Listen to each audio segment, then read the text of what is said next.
So I want to start talking about, since this is the SAG-AFTRA Foundation, I want to talk about preparation for a role. And since we're talking about guest actor and actress in a drama series for this panel, I want to ask each of you, what kind of preparation do you find yourself always doing for a role? And does that preparation change at all when you're preparing for a guest role versus, say, a main role in a project? Mr. Glenn, if you'd like to start. Uh,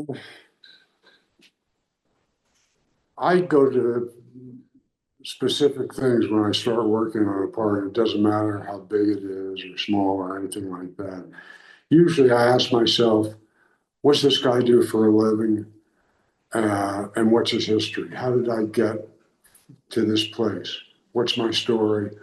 And those questions will give me answers give me a way of beginning to work on the part. So like White Lotus, say, I knew that I was playing a guy who had lived in Thailand steadily for 50 years, on and off for 60 years, went there with no money and wound up owning half the country. Um, so one of the things I knew I was going to have to do was be as much Thai as I was American. Uh, with Urban Cowboy, it was bull rider and bank robber. With shipping news, it was cod fisherman and newspaper owner.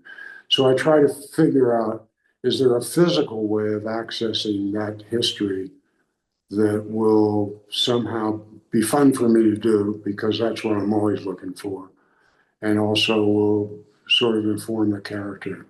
And for me with White Lotus, it was Marlon Brando taught me years ago that every culture has, aside from specific pronunciation of words, that kind of thing, its own rhythm. So I decided to learn on the barest white belt level two Thai martial arts. One was Kribi Kravong, which is fighting with two short swords, and something called Muay Baran Nam. Uh, uh, just so that I could access the physical rhythm of Thailand. And I noticed that the Thai dancing, Thai rock and roll all move to that rhythm. So that's how I began work on this thing. Hmm. And Kayla, how about you? I mean, what was it like for you getting to delve into the role of Abby? Yeah, I'd say the same. It doesn't really, my preparation for roles doesn't really change. I think just the mindset changes a bit. Going into a series where you're in every episode, you have a little bit more.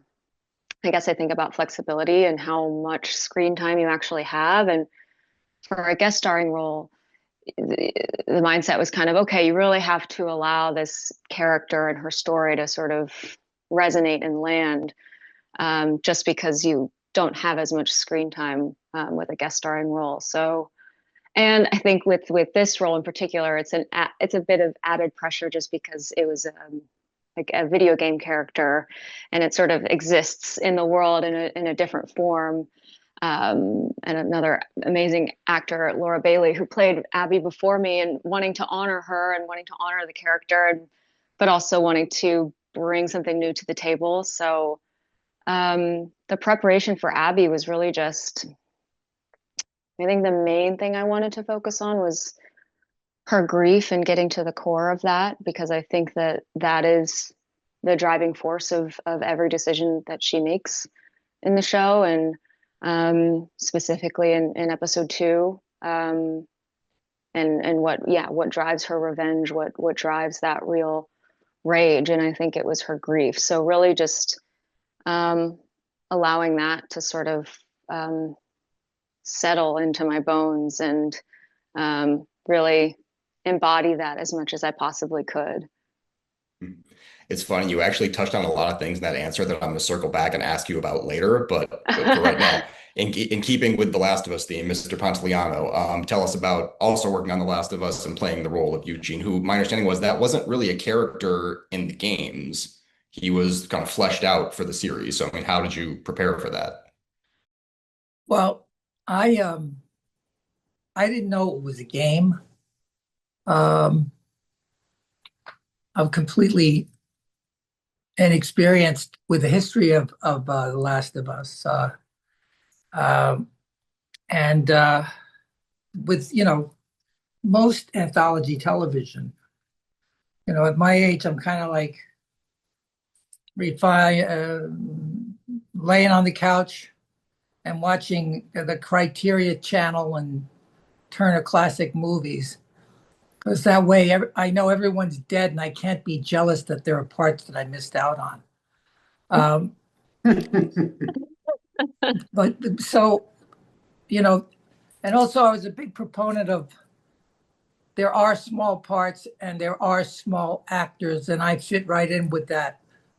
So I was completely shocked and surprised to be, honored with this nomination.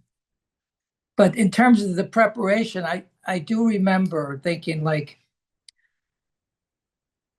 there is a lot of meat on this very tiny bone.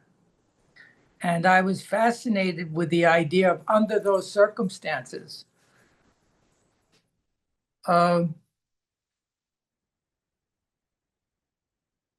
it's like an execution, right? It's under those circumstances. I know what the rules are. And in terms of the training that I received over the years, and I must say that I've always learned more from watching great actors than I did in doing, during scene study. I was affected by my peers, and but the idea of like, who am I? Where am I? What do I want? How do I get it? What's happened before? And also the moment of like, I think I might be wrong because I'm confused. I'm confused by the accolades that it's in terms of like my meager Instagram, people responding to those moments. That I think that the performing arts is a voyeuristic medium. We represent the logical continuous behavior of the character according to the given circumstances, but the audience gets to project themselves onto. We identify with situations and characters, and I think there's a lot of that going on with what Eugene went through, is that people empathize with with that situation in that moment. So in some cases, I feel like I'm getting more credit than I deserve in this respect. I respectfully disagree. You don't get enough credit for your contributions, but we can come back to that because I want to move on to Ms. Gwendoline Christie and tell us about your preparation for Severance, because I'm really fascinated about the work you did on this show and like how much backstory you kind of got about this character going into it. But please tell us about the preparation for playing Lauren in Severance. Well, I was hugely fortunate to be cast in my favorite TV show. And that is something that, rarely ever happens as an actor, that watching season 1 of Severance and being so in awe of how brilliantly executed it is, how original it is. And, with that, when you get that amazing opportunity of creating a part in one of your favorite shows of all time, there's obviously a certain amount of pressure that goes with that. But I was fascinated by the idea that Ben brought to me. I was very much hoping that I might have something to do with the goats. And so when he told me that I was, in fact, in charge of the goats, I was over the moon. But this opened a different kind of avenue to me. I wanted to go somewhere I hadn't really gone before. I want to do that with every part that I play. I want it to be different, and I might go about it in a different way. So I thought a lot about Lorne and about someone that works with animals, and that is their life, and they're committed to working with animals. And I have a couple of friends that are sheep farmers. And so I asked them questions about goats, and I asked them questions about their lifestyles, and they let me observe them a little bit. But also, I felt that this required something else, a more sort of sensual approach. So I spent a lot of time in the countryside, going out into fields and sitting with animals, sitting with flocks of sheep or herds of cows. And just actually, as someone that's lived in the city for a long time in London, relearning a relationship with landscape and what that does to a person, what that does to a character, what that brings out in me, that sensuality, how that changes me in terms of the similarities and differences between me and the character. And I read the script again and again and again and again, just to glean as much as I possibly could do to allow my imagination to fire. And of course, we start to attach to things in our modern day about the pressure of corporations, the pain of bureaucracy, what that does to someone, what that does to a woman, what it does when, as a woman, you have enough and you break. And I really wanted to get deep into exploring what that vulnerability is and that very tender, deep connection that you can have with an animal, and the pain that can be brought about through having to see them die. You know, farming, being around animals, working with animals, it's a brutal situation. It's life or death every day. When those farmers are lambing, it's life and death every day. The hours are punishing. When you work with animals, it's punishing, you know. But there's a silent reward. And I really wanted to explore that sensuality and the pain and vulnerability and the desperation and an unbearable pressure of hanging on by a thread, but really wanting to connect, but not knowing how. So it was fascinating. It was really fascinating to me. And then when I was given the final episodes and I saw, I'd said after Game of Thrones, I really didn't want to do any more combat. I wanted to explore my full range of what I could do. I wanted to, you know, as everybody, as all actors know, you know, when you really are committed to those fight scenes, it's painful, it's hard work. But I took it very seriously, and I went back into the gym and I worked with my trainer. I did 2-hour sessions to build up my stamina again and work on my flexibility. And, you know, that physical training, doing different types of it, can open you up emotionally as well. So when you engage in a scene, you don't have to work. It comes over you. It comes out of you. The character speaks for you. So it was a great pleasure and a privilege to work with Ben and Dan and the actors in that scene. They've been so immersed for years, for so many years in their characters through all the, you know, kind of pauses and disruptions that they'd had. And they were hugely generous. But I worked for a long time, because we had a break as well, on developing that different sensual connection to the world.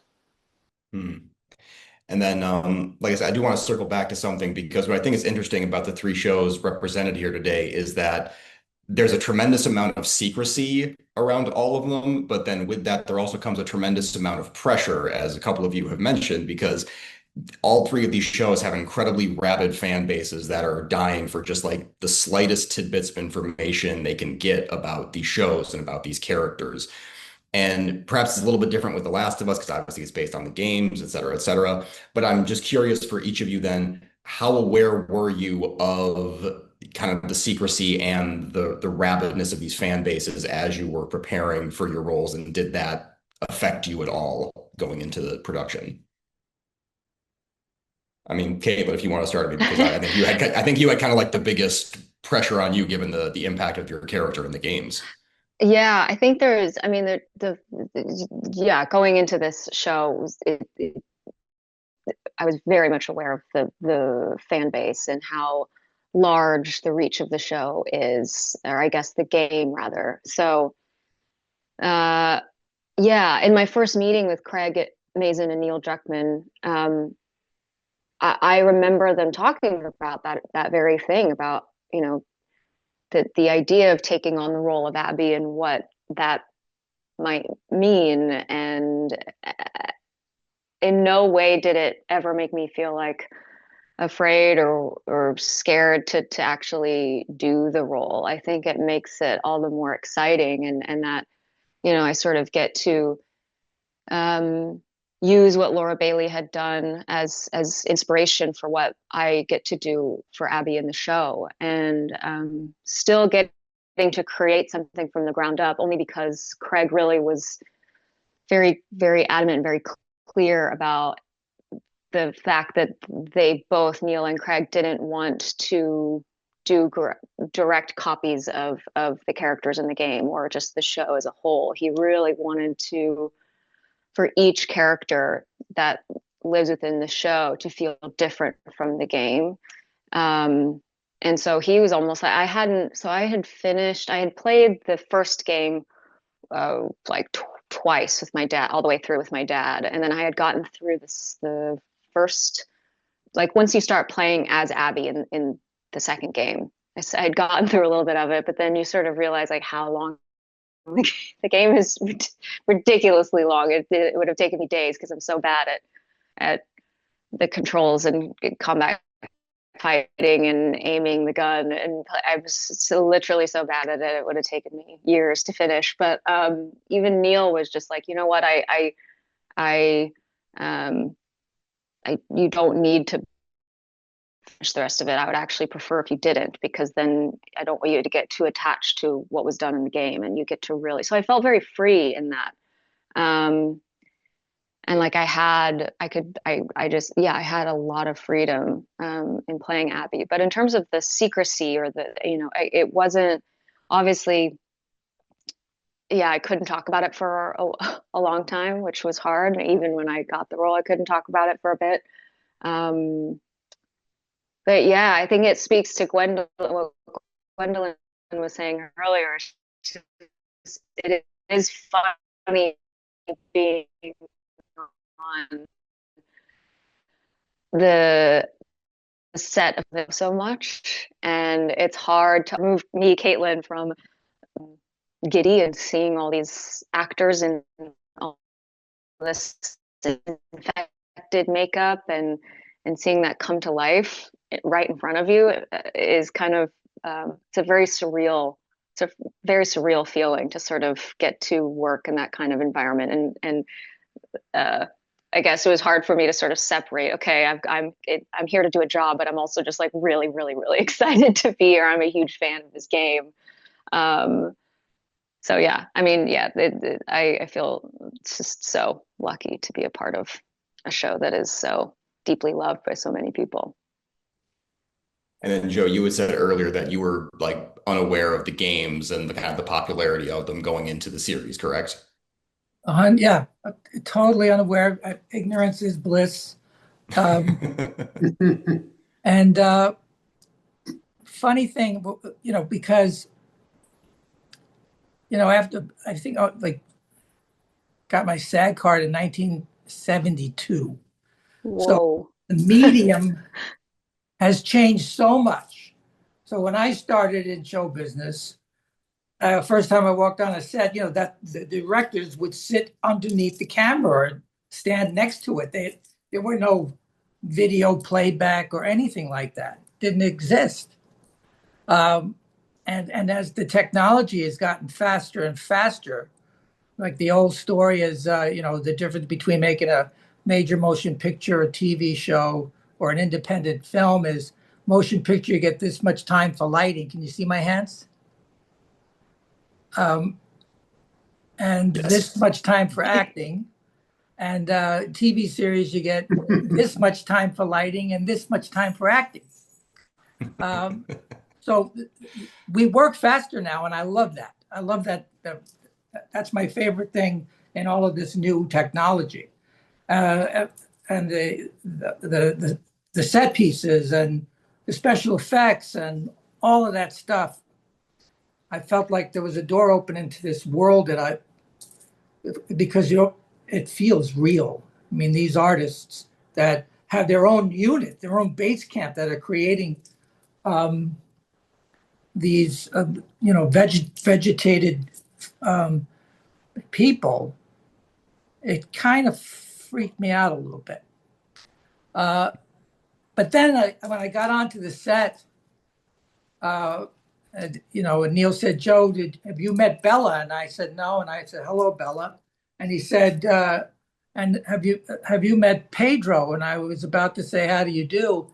And he went ballistic. He went, "Joey Pants, effing Joey Pants, holy!" And he started hugging me, and he could see that I had this blank. I was like, "Who is this guy?" I didn't know who it was. And he said, "You don't remember me? We did a play reading together. What's his name?" And as soon as he said the guy's name, it all came back to me. But that was a 19-year-old skinny kid that I had met almost 30 years ago. And he grew up to be Pedro Pascal. So the other thing that's, really amazing is when you're a guest actor, the unit, your stars, your series regulars, they create an environment that's welcoming. And I've been on situations where it's not so welcome. And so that helps you to make, to where everybody makes you feel like you've been there your whole life. Mm. And then for Scott, I'm curious, like how aware you were how aware were you of the White Lotus prior to joining season 3? Not at all. When I got part, I was sent a description of the character, and it said an old guy who is recovering from some kind of illness, like perhaps a stroke, carries a cane, but still is sharp mentally. And I was sort of living in the residue of a film I'd just done, hadn't even done post on it, called Eugene the Marine. And it was sort of part my backstory in that movie was a guy who feels that everyone wants me to think that my best days are behind me, and I've still got a lot of gas left in the tank. So when I read that description, I thought, fuck that, I don't want to do that. And my agent called me up and he said, "Have you ever seen this show?" And I went, "No." So he said, "Why don't you take a look at the show? And I think you should do it. People are insane about this show. I can't believe you don't know that already. Blah, blah, blah." I said, "Yeah, okay, I'll look at it." So that night, I watched episode 1 of White Lotus. And inside of, I don't know, 10, 15 minutes, I was sucked right into it. I realized that whatever it was, and I didn't know the show at all, but it was a dance. And the dance, and I mean literally a dance, beginning with the rhythm and sounds of the theme song to the way the credits were flashed on the screen to the pace of the writing and the acting, the whole thing. And so the second I watched the same night, the second episode, got up and I started dancing. And at the end of the hour, I was right on the beat. And I thought, oh shit, this is amazing. I want to be part of the Mike White circus. So I called my agent. I said, who's also my friend, thank God. Maybe I should talk to Mike White. And he said, he'll call you tomorrow morning. I realized he was in Thailand. I was here in the mountains. So he had to wake up at some ungodly hour to talk to me on the phone. And I told him I loved the show, but I said I have to be honest about the way I work, and it seems to be constantly changing. And where I'm at right now is what works for me. If there's anything valuable about watching what I do at all, it has to do with the degree of spontaneity. And if you're really living in the present with a take, you don't have much room for the past or the future, which means plans. This is the way I want the scene to go. Future, it worked out the way I wanted it to. But if you're really in the present, that other stuff doesn't exist. And so I said, like if it says I get up and walk to the window and open the window, I'll get up and walk to the window and open the window. But if it says on the script, walks across the room as if in a trance or sobbing with fear or any of that shit, I take a Sharpie and just erase that right away. I pay zero attention to, and I said, you got to know that when right now for me, when you say action, each take for me is a one-act play for whoever is in the room, whether it's 7 people or guest visitors, hair, makeup, stunts, 20, whatever. It's a one-act play called Now. And I don't know what's going to happen. Every take could be exactly the same, or I could walk across the room to that window crying like a baby in one take, scratching my ass in the second one. I don't know what's going to happen.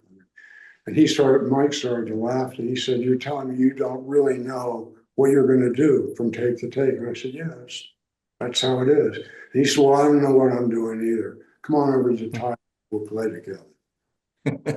So for me, I mean, I knew that the kind of the final episode of White Lotus was a gigantic deal to a lot of people. I never felt pressure or anything like that. I just had an amazingly good time with Mike. And if you've ever been around him or worked with him, you know what I'm talking about. And then Gwendoline, you talked with us a little bit earlier, but I mean, you talked about the pressure of joining one of your favorite shows, and obviously you were well aware of the Severance fan base, being part of it yourself. So I mean, if you could just a little bit expand on that, what, if any, pressure you felt in bringing this new, very unique character to the show? I felt enormous pressure because I just love the show so much. And when, it's rare for me to engage with something so fully and feel so fanatical about it, actually, to feel so galvanized by it. So when Ben said, this is our idea for the character and we want you to create the character with us, I do feel immediately an enormous pressure because I want to do a good job, because I love the show. It's like any director I work with, I deeply admire. If they say, we want to work together with you, I immediately feel that pressure, particularly on something that's quite new and beloved like Severance. Perversely, I also take then a great pleasure in it, actually, because the pressure means focus. And it means that I want to and have to dig deep within me. And I love watching the show and thinking about it and thinking how it could be expanded, or what was different, or what maybe I could add to, or what I'd like to see, or what was just coming to me from reading and rereading the script, no matter how outlandish it was. So, I've been very fortunate to have been involved in some projects now with a high degree of secrecy. And actually, it is a blessed relief because I don't have to talk about what I'm doing at work, and I can happily allow people to talk about themselves. But it's divine to carry around a secret like that about a show and a story that you love so much, to be able to carry that around about what's happening and what you're doing and what your favorite characters are going to be doing. It's thrilling. the pressure's there, but I take a perverse pleasure in it. Mm. And then, Kaitlyn, I want to turn to you for a moment, specifically because your role is very unique in that you were a guest actor in the second season of The Last of Us, but now you're going to be essentially the main character now going into season three, which has already been spoken about. So I think we can talk about that as Yeah. as much as you can tell us. So I'm curious then. Uh, I'm curious then, though. I mean, in your preparation for it, knowing you were going to eventually become like the main focus of the show, what was that like for you, and how much did that impact like what you were preparing yourself to do in season two? Um, yes, I was very much aware of my, again, the secrecy thing is like, how much can I talk Exactly. about season three? Probably nothing. I can't say anything. No, it's been announced that I'm going to be in season three, so I can say that. And yeah, I knew that in my first meeting with Craig and Neil, and they told me how many episodes I'd be in the second season, and I think it doesn't, knowing that, because I also don't know, I kind of had to just focus on season two as season two, and not really think about the future, and because you never know if something's not going to get picked up. I always think I'm getting fired anyway, so I just I always I always just like to just think about the present moment, and what my job was, in episode two, and I guess the end of season two in that last episode is there's I guess there's so much condensed intensity for Abby, um, and it is kind of, it does sort of mirror how she appears in the game.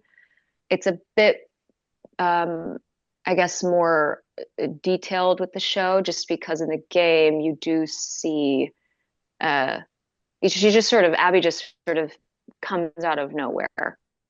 Um, I don't know if I'm spoiling it for anybody who, I mean, obviously Joey, but Yeah, killing spoilers are fair game, I think. Joel. Yeah. Spoilers are, yeah. She does just, in the game, she just, the first time you see Abby is her killing Joel. And what I appreciated about my first meeting with Craig and Neil is that they really wanted to give Abby a little bit more context, which I think was helpful in just doing this guest starring role, overall.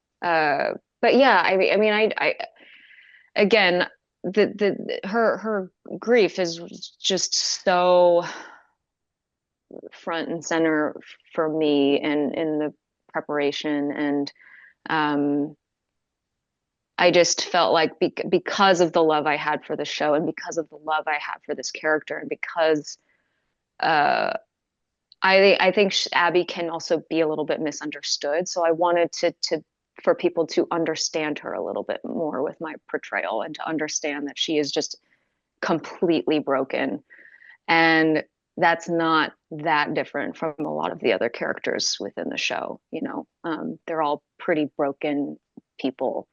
So I wanted that to come to life. I wanted her, just her past, and where she's coming from, and what drives her, and what leads her to making that kind of decision. And ultimately, this is something that I was playing with in a little bit in episode two, is just that, all of this lead up, she planned this, pretty much planning the killing of Joel for like 5 years, and how much she thought about what she was going to say. So that monologue in that episode, I just had to think about thinking about that for 5 years straight, and searching for this person, and then finally getting to that moment, and how that comes to life, and how that plays out.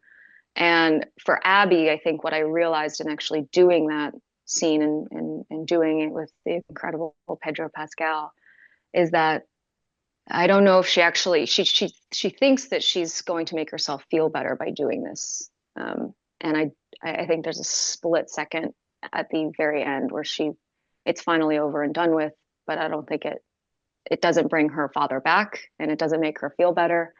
And I think, you know, now we can probably assume what we see for Abby in the future is just how she deals with that moving forward. And so it was a really, yeah, for those reasons. I mean, for what she does in episode 2, that the role was daunting for many reasons, but for what she does in episode 2, and it was definitely like a huge challenge in playing her and getting to the core of her emotions. But man, do I feel so lucky. I feel so lucky to even be working at all. So to get to play her in this amazing show is just a really, really incredible, like the group of people that I got to work with on the show really just, I've never felt so supported as a person and as an actor in my entire life. So I feel like the luckiest girl ever. But then on the flip side of that, going from being, you know, a guest actor to a main character, I want to talk to Joe and Scott specifically because your character, again, spoilers abound. Apologies to anyone who hasn't watched these shows, but you should have by now. When you're playing a character where you know the character is going to die, I want to talk to a little bit about preparing for a death scene and kind of like what you try to bring into that. Joe in particular, because your scene is Eugene and his death is just such a devastating but incredibly, I think, rich and nuanced performance. And I'm just really curious how you prepared for that and what you were thinking as you were going into that scene. I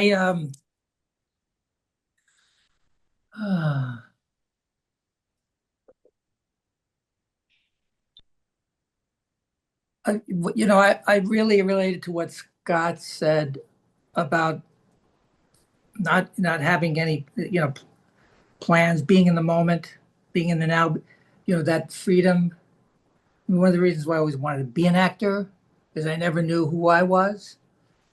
And the idea that I could be other people, and the freedom that there is in between action and cut, you know, in that world.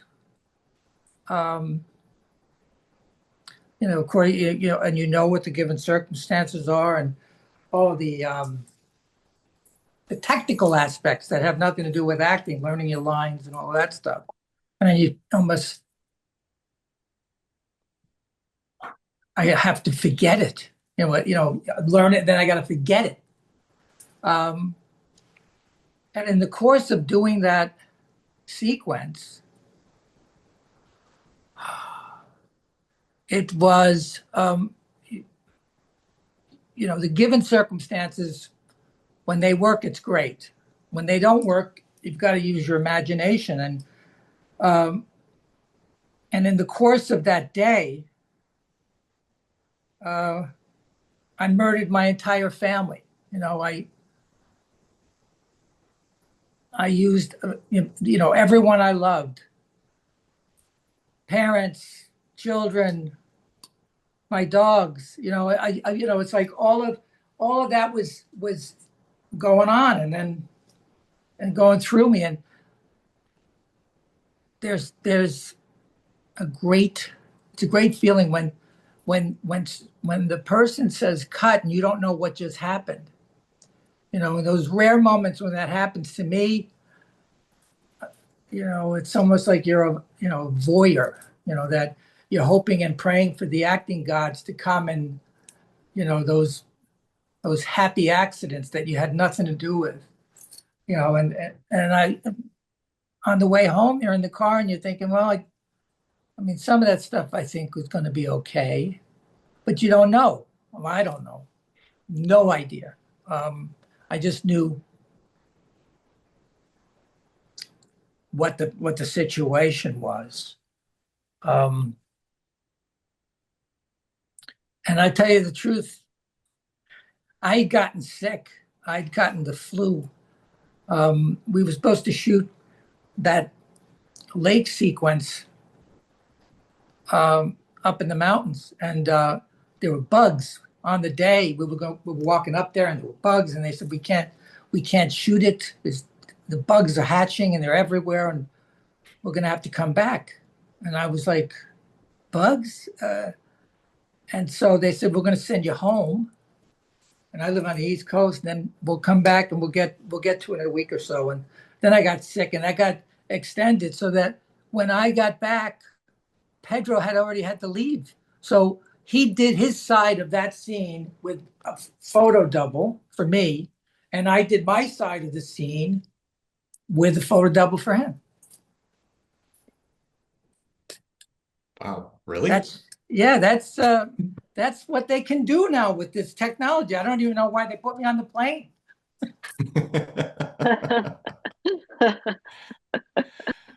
But then, so Scott, though, one thing I think is interesting too, just with this panel is so Kaitlyn's character, Abby, is obsessed with avenging the man who murdered her father, and your character is murdered by a man who thinks that your character murdered his father.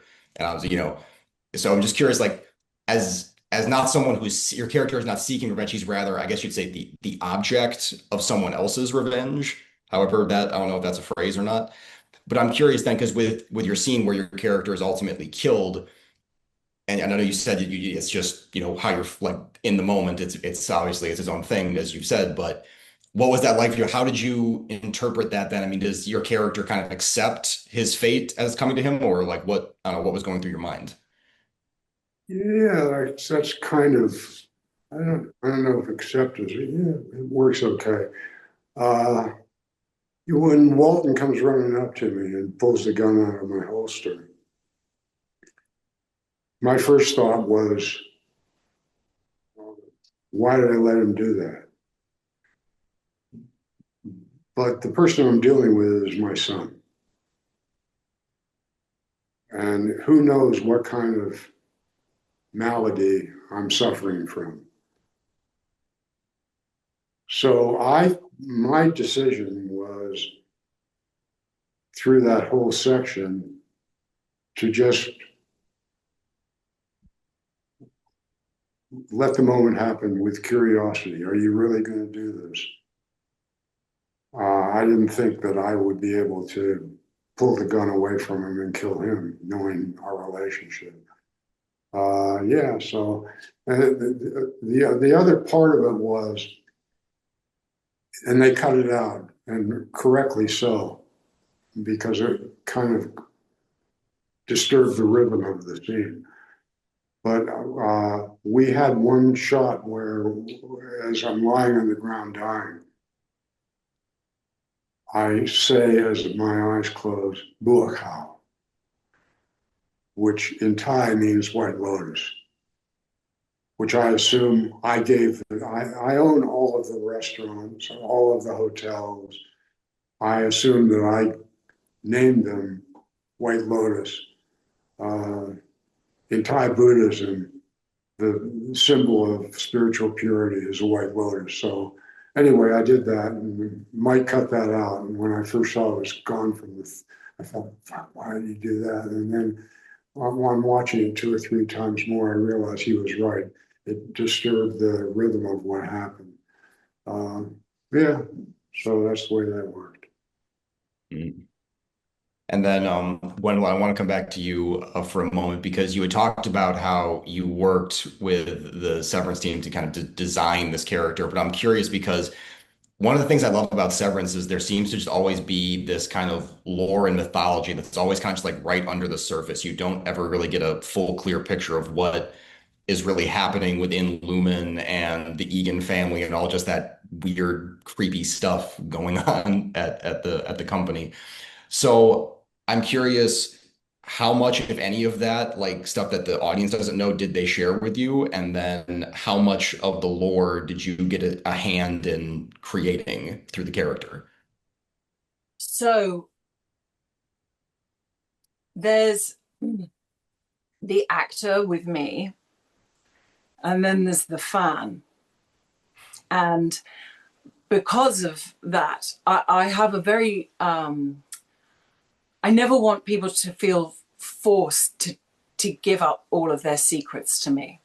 And we don't always know if all of the answers are there. So what I prefer to do is, and when I'm being offered an amazing creative opportunity to collaborate with brilliant people is that I'll say, what about this? I like to offer lots of different options. Does this work? Does that work? Does this work?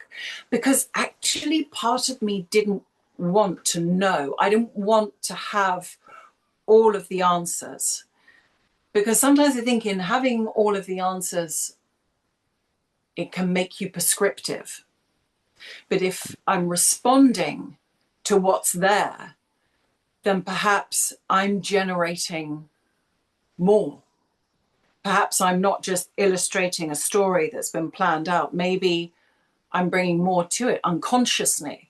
Maybe people can project more onto that. They can get something else from it. And it's really up to me to listen to my director about what they want and how they feel it, particularly when it's a collaborative process, as a lot of Severance is in terms of creating stories. So I really liked working with them. And I even said at one point, listen, I really want to know, but I'm not going to ask. And please don't tell me. Because I like to find out the mystery too. I like to know what the character knows. And I don't necessarily need more than that, particularly when you're working with a group of people like the creative family in Severance. They are exceptional, and they will tell you when they feel it's in the right area and when it's not. And maybe then that gives more space with the other characters and with my scene partners to discover more. Maybe if I'm not signposting a story, maybe I can, exactly as everybody said in this, amazing forum, maybe I can be in the moment and uncover something else. Maybe something will hit me.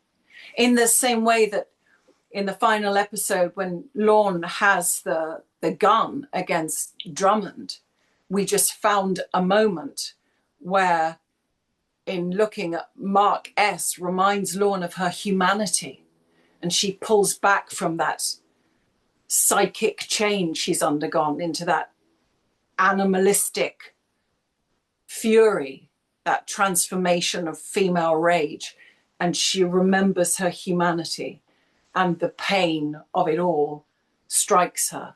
And it struck me. We found it together. We found it. So, yeah, I want to know everything. At the same time, don't tell me. I want this story eked out. I want the divine pain of being made to wait. Well, on that note, unfortunately, y'all, we are all out of time, but I want to say a special thank you to all of our panelists, Mr. Scott Glenn, Ms. Kaitlyn Dever, Ms. Gwendoline Christie, and Mr. Joe Pantoliano. I am Joe Otterson, TV news editor at Variety, one more time. And thank you all so much for being here, and congratulations on your nominations for the terrific work you've done. Congratulations. Thank you so much. Thanks, man. Thank you. Bye. Bye.